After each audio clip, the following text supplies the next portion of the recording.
Hello, and welcome to this episode of Demystified as we explore home cooking in a modern world.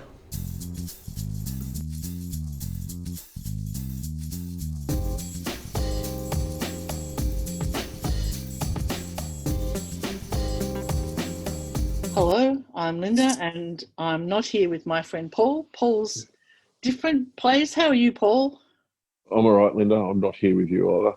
I know. Still in Still lockdown, but weird. I anyway, know. we'll push on. Anyway, we're like the rest of Victoria, and a lot of the world's going back into lockdown, so we're not alone, even though we think No, we that's are. true. And how are So you? today's, yeah, I'm all right. Good. I'm all right. Well, people don't care how we are, let's be honest. Let's move on. Oh, Today's topic du I care, jour. Paul. I care. Yeah, right. So, topic of the day: Yep. non-chicken poultry. Yeah, so we're going to talk about pretty much other birds which you can cook.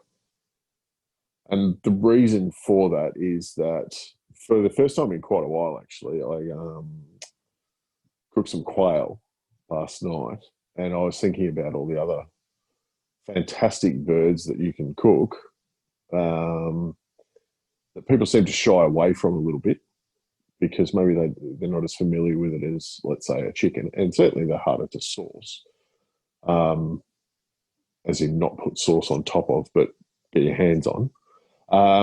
But given the chance, you should. So yeah, I just thought, why not? Well, sometimes I think what puts me into the favourite realm of chickens is that they seem to be the right size for a lot of things. Whereas friends of mine, my beautiful friends Angela and George, they love cooking quail, but it feels like there's a lot of effort to go into for a little bit of meat, even though they love them. And other Yeah, birds, other poultry can be sometimes a bit big, like for your all not maybe not duck. That's probably just thrown a thorn in my theory there. But yeah, it totally has, and there's a yeah, whole heap of others that okay. Well, I'll will just actually. this is why you're. I'll just yeah. But I do. Yeah, there you go. That's my contribution. Sorry, guys. As valuable as it is.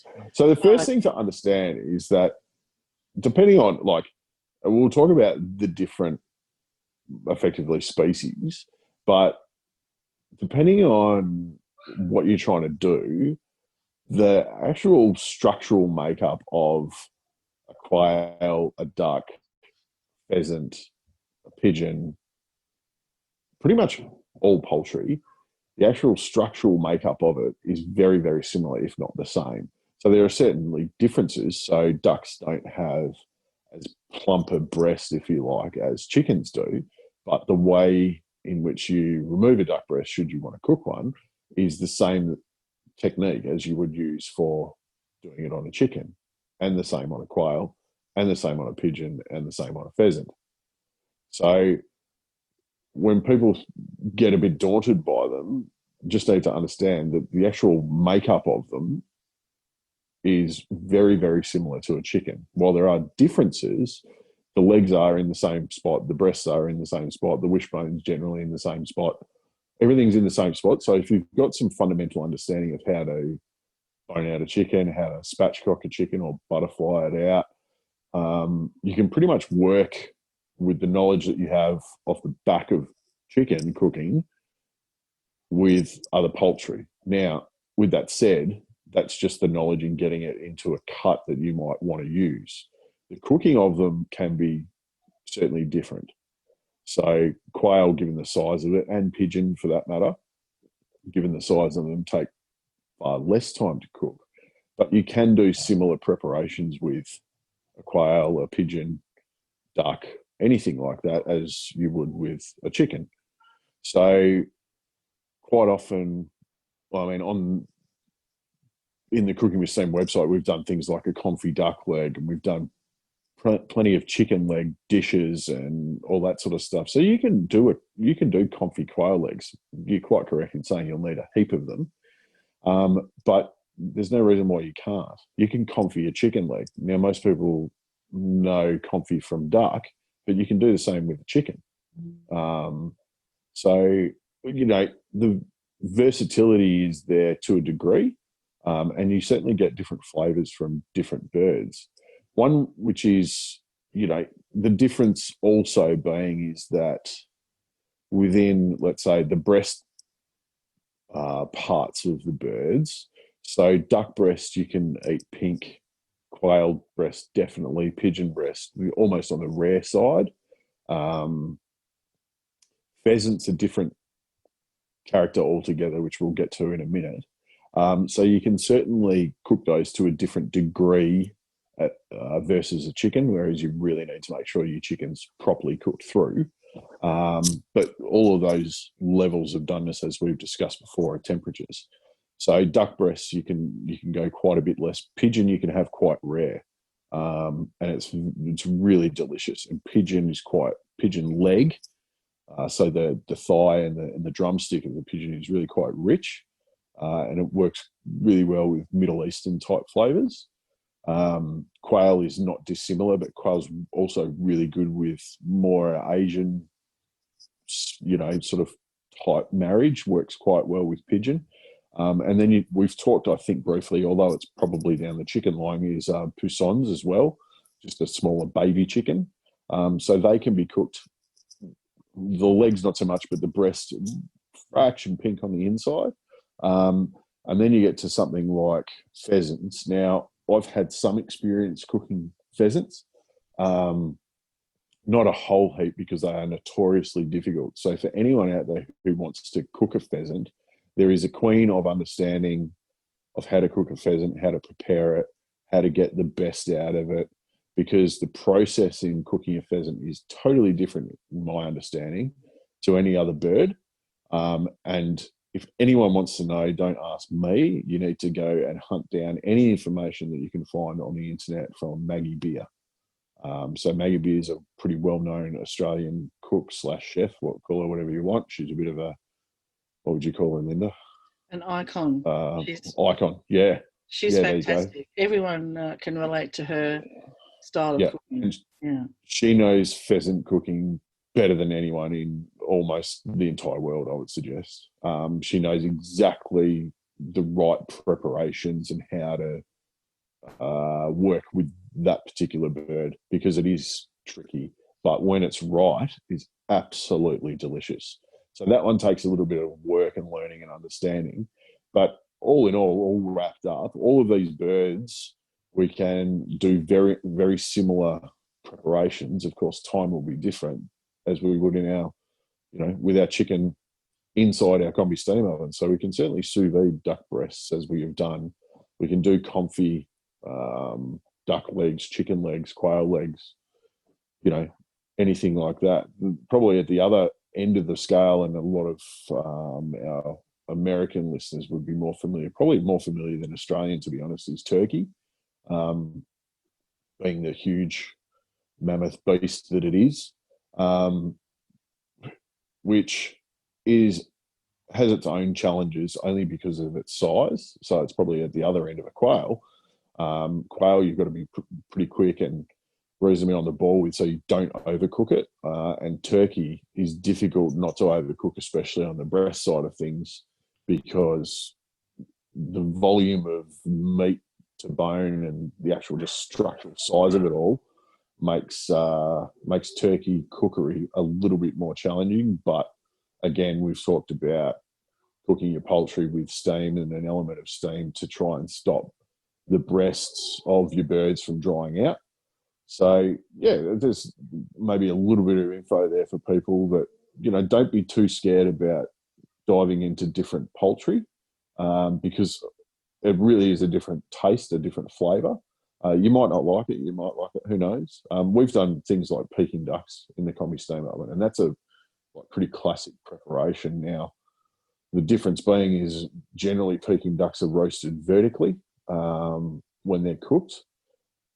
We can't, at the time, we couldn't do that in our combi steam oven, and probably still would be a little bit challenged as far as cavity space, but the preparation itself, and it worked out beautifully, really well. A little bit of work involved, but all those other methods that we've touched on and talked about with our chicken tutorials, and there was sort of a couple of different versions of them.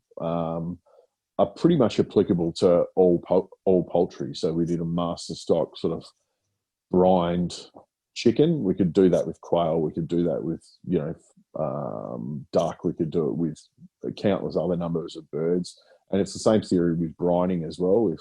If we use the brining technique, get some flavour inside the poultry, that will help. But you don't want to be taking away from the distinct nature of the particular bird that you're cooking. So, I tend to sort of go easier with any flavours that I'm adding to things like quail because it's reasonably delicate and I want to be able to taste it. Okay.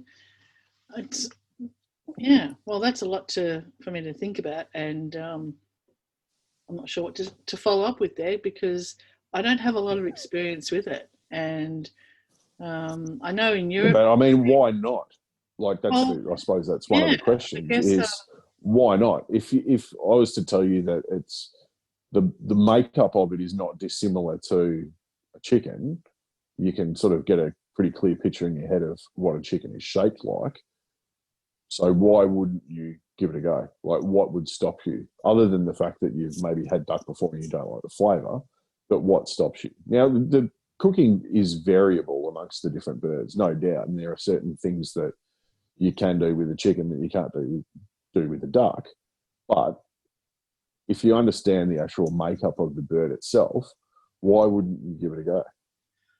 Well, that's right. I guess it's just where we live and how we cook, we just tend to focus on chicken. And I know that that's not the same around the rest of the world because the times we've been in Europe, I'm quite taken by the local markets and, those takeaway vans they have at the local markets in Italy. And I know they have them through France in little stores that, whereas we have in Australia a rotisserie chicken shop, but that's all they will have is just chickens en masse. Whereas in the times I've been to Italy, and even as I said, the local markets with their sort of vans that they moved from place to place, will have a variety of types of poultry, and they'll have Cornish game hens, all sorts of stuff. A whole range: goose, pheasant, and and they might have 2 chickens, and the rest of them are, this variety of meats. And I'm always struck by how we don't,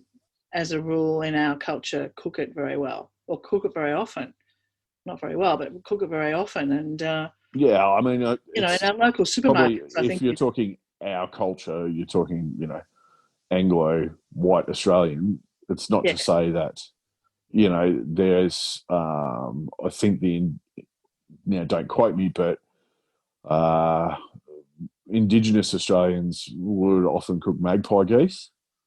That wasn't not a thing that was done. And given how multicultural we are, like, go down any sort of little Chinatown type situation and you don't see as many chickens hanging up in the window as you do ducks.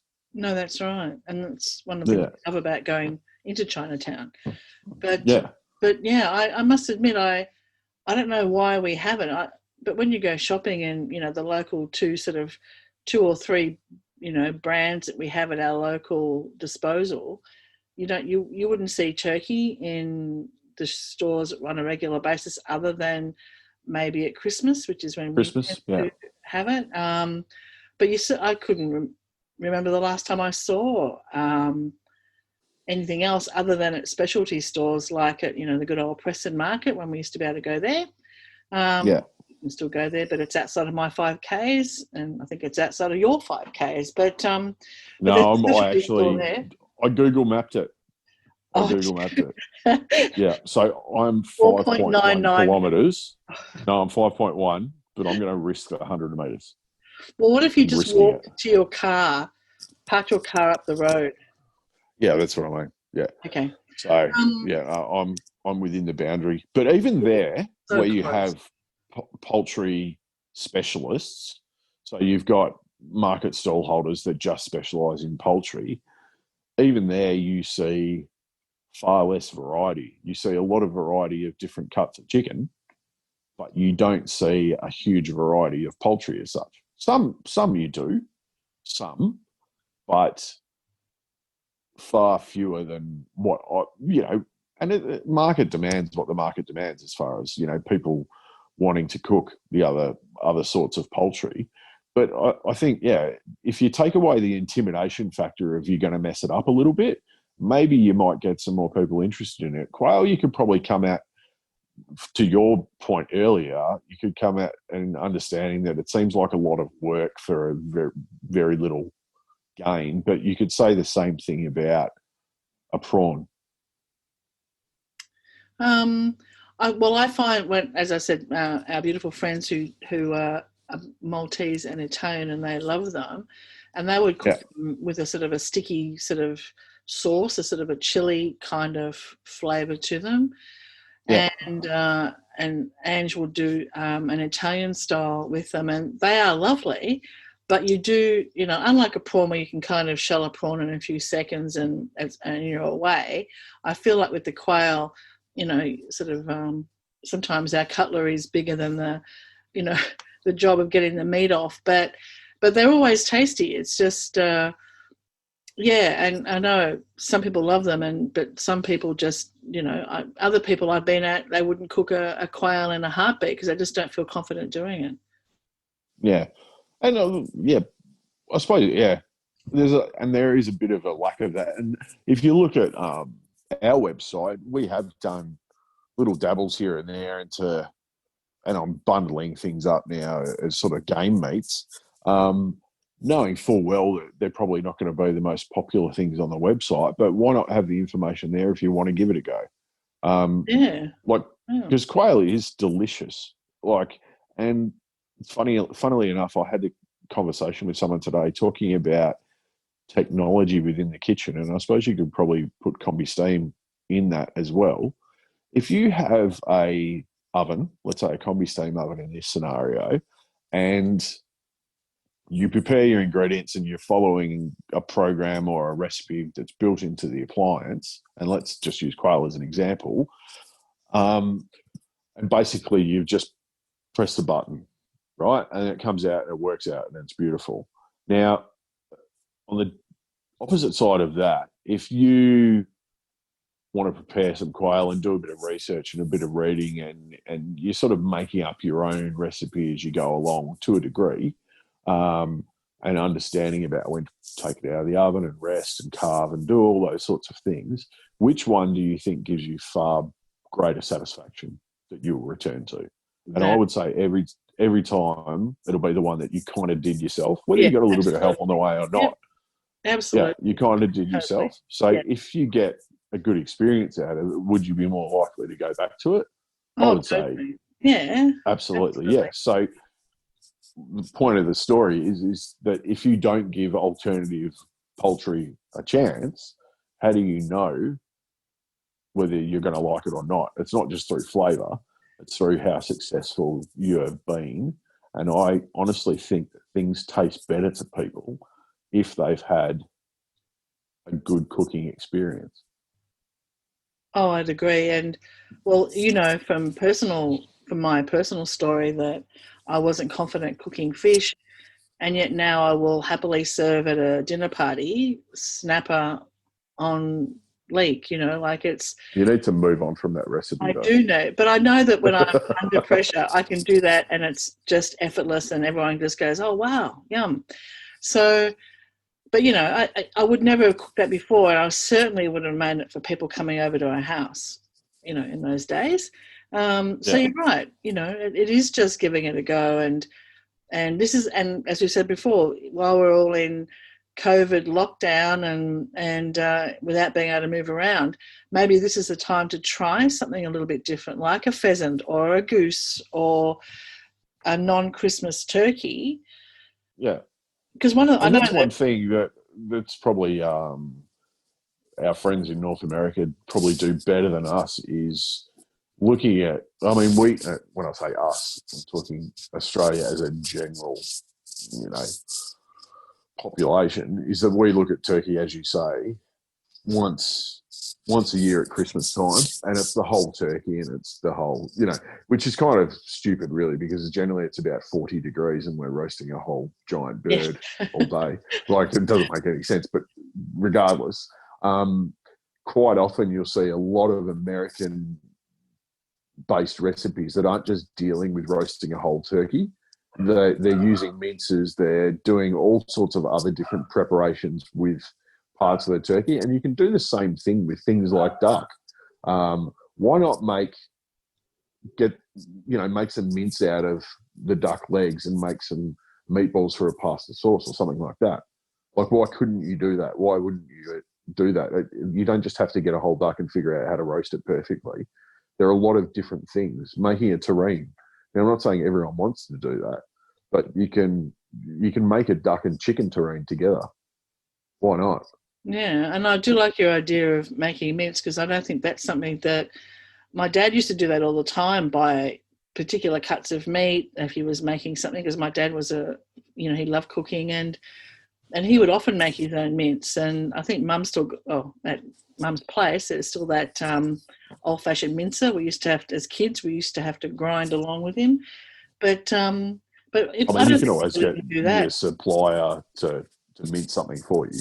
Yeah. They'll generally do it for you. But I mean, like, why wouldn't you getting some duck mince? Like, just for a different, because a lot of the time, what we're trying to do is recycle and rehash and redo and add different flavor profiles to things like chicken, right? Chicken meatballs, chicken whatever, da, da, da, da. Why wouldn't we go, all right, let's just park that for a while and get some duck or get some pheasant or get some, whatever it might be. Like, why not? Yeah. Like, why couldn't we do it? One of the greatest things I ever ate out at a restaurant was a pigeon pie. It was absolutely delicious. And pigeon's quite European, but Europeans do it to a degree, but Middle Eastern cuisine with pigeon is, hand in hand, almost like duck to Chinese. It's that, it just works. So, why wouldn't you attempt something like that? You can make a pie mix. You're just applying a different protein to it. But yeah, I suppose the idea behind chatting about this was to just maybe get people's head out of just thinking this. I mean, and we've talked about this too. This just thinking the same old standard, rotating 10 to 12 dishes. Next time you go to the market, you're going to buy your chicken that you roast on a Saturday, Sunday, whenever you do it.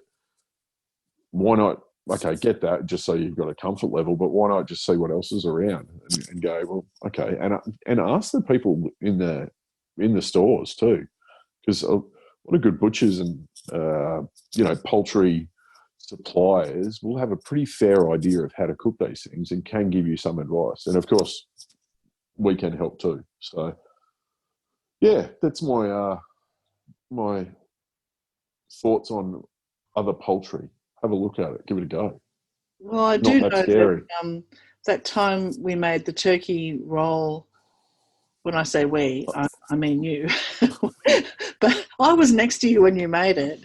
But constantly taking credit for other people's hard work. Absolutely. When it comes off well, absolutely. You know me. And my brother said it was the best thing he'd really ever eaten, because it was such he hadn't had turkey in that way before, in that roll with the apricots and macadamia and so on. And he was like, wow, I just never tried it, and he loved it, and took home all the leftovers. Well, I mean, even to that point, just grab a turkey breast, because when was the last time you did that when it wasn't Christmas or Thanksgiving? No, it was only that's the time I make it now. Yeah. Yeah, so just grab a turkey breast. I mean, they're readily available. And grab a turkey breast. Give it a go. Like, why not? See what you can come up with. See what you can do with it. Yeah. So, yeah. It was fantastic. That was great. And that was relatively easy, because I could do it myself. Not as well as you. Well, that's how we base our recipes, everyone. Yes. Can Linda do it? Yes, we'll put it on the website. Yes, the crash test dummy. But or is it just a dummy? I'm never sure. But yeah, I think that's good. I think it's got me thinking about when I next can look at a butcher. I haven't been out for a while, as we've discussed, but I think you're right about broadening out our horizons a bit if you can. Yeah. Or even taking Don't what be. you're familiar with and doing it a little bit differently. Sorry, what was that? Take your. Taking what you are familiar with, but treating it a bit differently. Yeah. Like Why making not? mince or doing something else. Yeah, why not? Yeah. Why not? Yeah. So there you go. Well, there you are. Well, thank you for that. And to everybody out there, please stay well, stay safe. And until next time, happy cooking. Until next time. See you later. See you later. Bye, Paul. See ya. Bye. Bye. Thanks for listening to this podcast as we explore home cooking in a modern world. We'd love you to subscribe, and for more information, please go to our website, cookingwithsteam.com.